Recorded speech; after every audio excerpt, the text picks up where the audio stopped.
handa ang pagpasalamat, sir. Akong handa nga pagpasalamat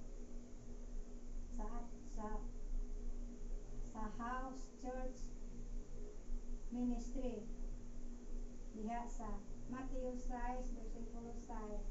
Handa na, sir, ang akong pagpasalamat sa kinasing-kasing ngayon, Sir Edward. Daghang salamat sa Ginoo, sir, nga niabot yuta og tuig sa ato ang ministeryo, sir. Kuyog kanimo. Salamat kayo, Sir Edward. Bisan tuod kini ra, sir, apan kinasing-kasing gyud ko ning gihalad dito sa Ginoo, Sir Edward. Salamat gyud kaayo. Ito pa. Salamat pa. Salamat. Salamat kanimo, Sir Edward. Kami naghahanda sa Thanksgiving sa atong ministeryo. Ug salamat kanimo sa pagpadayon namo sa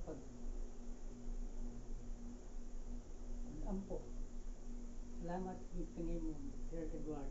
Salamat sa Ginoo. Salamat ug daghan pagyud nga katuigan moabot sa atong pag-uban, sir, sa pagministeryo. Salamat jud kaayo sa Ginoong Hesukristo adto sa buhi natong langitong amahan ug ngadto ni Ginoong Hesukristo. Salamat jud kaayo sa tanan.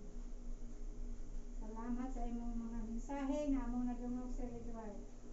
Salamat jud kaayo. Ug karon magpaabot ni sa pagsugod sa atong panagsimba, sir. Salamat jud kaayo, Sir Edward. Salamat.